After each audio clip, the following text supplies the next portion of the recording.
Hi friends, आज आपण बघणार आहोत पिंपळाचं पान कसं दिसतं छोटं असताना. तर हे आहे ते छोटंसं पान, जिथून इतकं मोठं हे पिंपळाचं पान तयार होतं.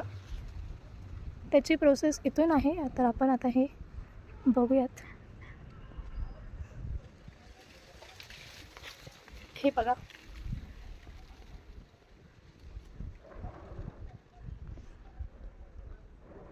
हे जे आहे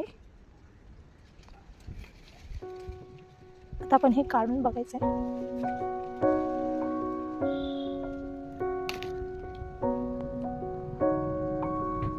असं दिसतं हे काढल्यावर.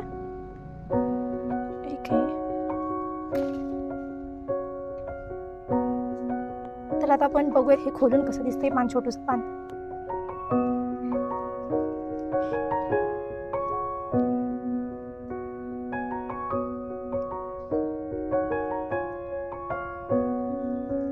किती कवरिंग आहे.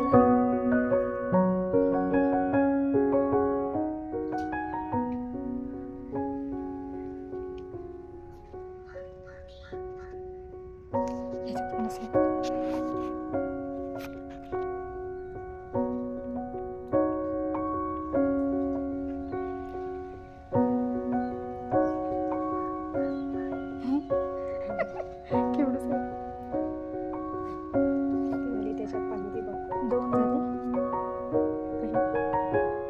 छोटूस.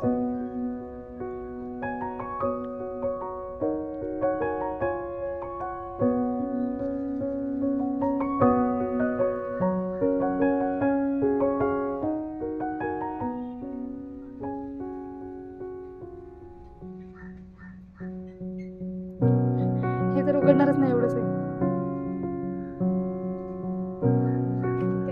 कशी खेळतेस आता हे नाही उघडत आहे, हे पण पान आहे. तर तुम्ही बघू शकता किती मोठं पिंपळाचं पान असतं, पण ते सुरुवातीला जन्माला येताना किती छोटंच असतं. अगदी एक लहान मूल जन्माला येतं त्याप्रमाणे ह्याची प्रोसेस असते. बघू शकता ते उघडत पण नाही आता पूर्ण पान. हे आहे एक पान.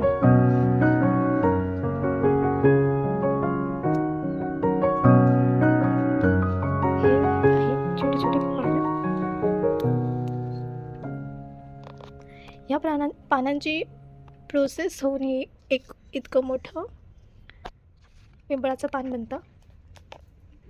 तर मी सहजच, आमचा जो कुत्रा आहे राजा, त्याला फिरवत होती, तर तो गवत खात होता आणि तिथे मी पिंपळाच्या सावलीखाली उभी होती. तर मला हे असं दिसलं त्या पिंपळाच्या झाडाला. तर अंदाज होता मला की याच्या आतमध्ये पानच असतील. तरी पण मी ते छोटं पान कसं दिसतं बघण्यासाठी आणि तुम्हाला स्पेशली तुम्हाला सगळ्यांना दाखवण्यासाठी की छोटं पान प्रोसेस होऊन इतकं मोठं पिंपळाचं पान कसं बनतं, तर त्यासाठी हे सगळे कष्ट. So thanks for watching this video. भेटूयात पुढच्या व्हिडिओमध्ये.